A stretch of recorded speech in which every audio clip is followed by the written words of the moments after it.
Welcome to this video. Let me put this a little more straight. Okay. We are continuing solving the problems in section 7.5 of Stewart Calculus Early Transcendental, that textbook. I have the 7th edition. Okay, so we left off on 52. Let's begin. We have this integral dx over x times x to the fourth plus 1. Okay, so here I see a something squared plus something squared, so we can probably do a trig sub. That's my thought process for this. There's another way that I tried doing. I did this beforehand, and it also works. So I'm going to show you two ways. I'm going to completely solve the trig sub way, and I'll start a different method that also looks like it works. I didn't finish it, but we know the technique. So I'll first do my trig sub method. Okay, so let's set up our triangle as always. When we do a trig sub, you can watch my crash course on trig sub video if you haven't. So we have something squared plus something squared here. So I know that one of the sides is x squared, the other side is 1. So over here we have the square root of x to the fourth, because x squared squared is x to the fourth plus 1. And this term over here is just the hypotenuse squared. Okay, so let's do our trig sub now. We want x, but actually we have x squared here. Maybe we can do something about that. Let's see. So let's follow through first before we jump to conclusions that trig sub doesn't work, because we have x, but it's going to be in terms of x squared. So let's continue first, see what happens. Okay, so let's get x squared then in terms of theta. That would just be tangent theta is x squared. Okay, so let's differentiate as normal. So secant squared theta d theta. On this side, it would be 2x dx. Okay, so let's leave it like that. And then we can also sub in the square root. How do we get the square root term in this triangle? Secant theta is square root of x to the fourth plus 1. Okay, so secant squared theta, we can even write as x to the fourth plus 1. Okay, so let's sub our integral now. Okay, dx, so let's get dx here. It'll be secant squared theta d theta over 2x, right? So I wrote it like that, and then let's do the bottom. So 1 over the x, let's leave alone, but we know x to the fourth plus 1 is secant squared. Okay? So we see that the secant squared can cancel. So what do we get? We can move this 2 outside. So half integral 1 over x squared d theta. What is x squared? That is just tangent. So we can write this as half integral 1 over tangent theta d theta. And what's 1 over tangent? That's cotangent theta. Okay? By the way, you can just, we can do this and then break it up back into cosine and sine if you don't remember the integral of cotangent. Otherwise, this is in the table. This is just, so the half comes from here. The integral of cotangent is just log of sine x plus c, not x, it'll be theta, because our variable is theta here. Okay, so what is sine theta? We need to back substitute. So sine theta is just x squared over square root of x to the fourth plus 1 plus c, and that's our answer. As simple as that. Okay, so that's how I solved it. I would go about this way. This seems faster. The other way to do it is, so let me use a different color actually of the same problem. Let me just start it. We can make a substitution. U is x squared. So du would be 2x dx. No questions about that, hopefully. Okay, so we substitute. Dx is du over 2x. Okay, and then the bottom we have over here, let's leave the x alone. X to the fourth is x squared squared. So over here would be u squared plus 1. Okay, and then similar to like we did up here, that's why this technique looks like it also works. Let's pull the half out. It'll be du over x squared, u squared plus 1. Okay, so what is x squared? That is just u. Okay, so it would be 1 over, so du over u times u squared plus 1. And you could do partial fraction decomposition here, where like a over u plus b, those would be b times u plus c over u squared plus 1, because that's a quadratic. So if you don't want to do partial fraction decomposition, then I would recommend the trig sub way. If you don't like to do trig sub, then I would recommend this way. Okay, so take your pick, basically. Okay, no, let's move on then.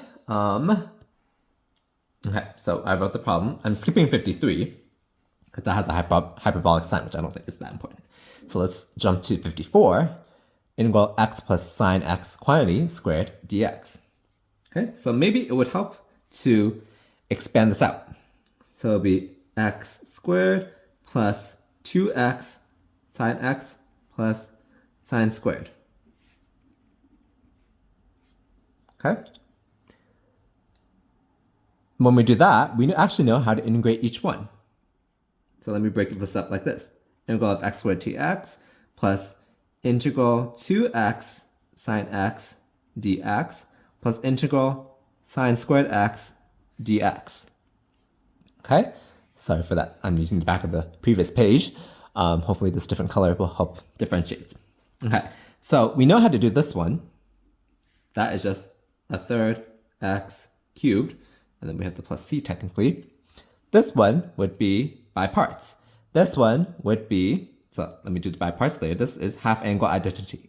So it'll be half integral 1 minus cosine of 2x by dx, which is half times x minus half sine 2x plus c. Okay. Now how about this? This is integration by parts, as I was saying. So let me do the tabular method. U and dv, we choose u to be 2x because we want to reduce the power. Differentiate until we get to 0. So 2x, differentiate, 2, differentiate that, 0. Sine x is what's left, so that goes here. We integrate just as many times.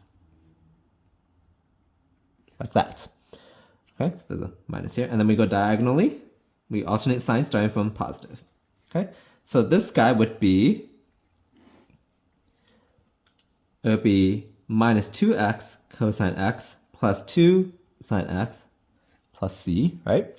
So let's combine everything together. So if we call our original integral I, the I is equal to this guy here, so a third x cubed.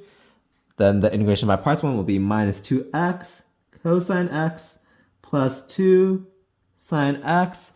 And then this one, we had the sine squared, that's plus half x minus a fourth sine 2x, and then 1 plus c is good enough. Okay, and I wouldn't simplify it. I would just leave it like this. I don't think you can even, you probably could simplify it a little bit, but I would just leave it like this. Okay, then let me move on to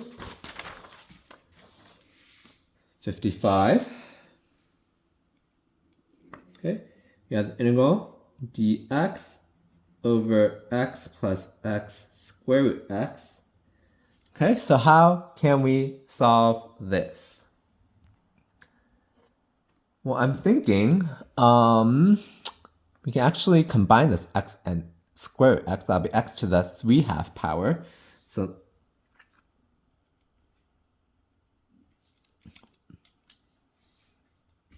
yeah, let me just do that first to show my work. I have an idea of how to do this. I have not solved this one beforehand. Okay, so that'll be x plus x to the 3/2 power. Okay, so how do we solve this? Well, I can actually factor out a square root x, it looks like. So maybe I don't want to write it like this, but I'm showing you, you can combine. Maybe let's factor out a square root x, or x to the half from both these, if that helps you out. So that's another reason why I wrote this, because otherwise I would directly did it. But since to show my work, if you're not clear what I'm doing, I'm going to factor out x to the half from both these. Okay, this might not work, but I have a hunch that this will work. So when we factor our x to the half, we would have x to the half here, and then we would have plus x cubed here. Okay, does that help us actually?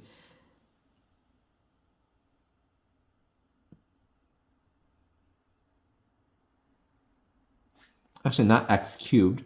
What am I doing? This is, like that was not right at all. This should just be x, because I'm subtracting the power. 3/2 minus half is 2/2, which is 1. So sorry about that. Sorry about any confusion caused. Okay, now does this help us out? Can we make a substitution is what I'm thinking here. Like if u is x to the half, or square root x, du would be half x to the minus half dx. Okay, which is which we have over here, kind of, right? So let me write du as 1 over 2x to the half times dx.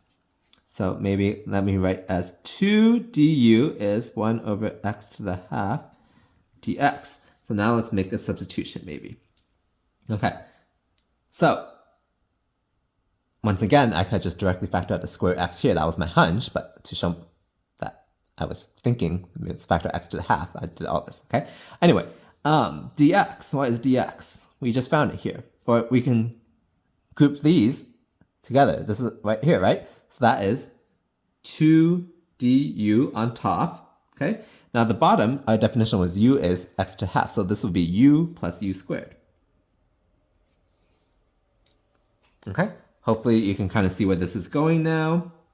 Let's pull the 2 out in front. Du over u times u plus 1. And now this is just partial fraction decomposition once again, or we can even move the 2 inside. So let me do it on the side over here. It'll be a over u plus b over u plus 1 is equal to, let's put the 2 back in actually, maybe that'll make the math a little nicer. Okay, so let me write it like this. Okay, so multiply both sides by this denominator, a times u plus 1 plus b times u is equal to 2. Plug in u is 0. We get a would be, u is 0, so a would be 2. We plug in u as minus 1. This will go away. We get b is minus 2. Okay, so we have integral of 2 over u minus 2 over u plus 1 du.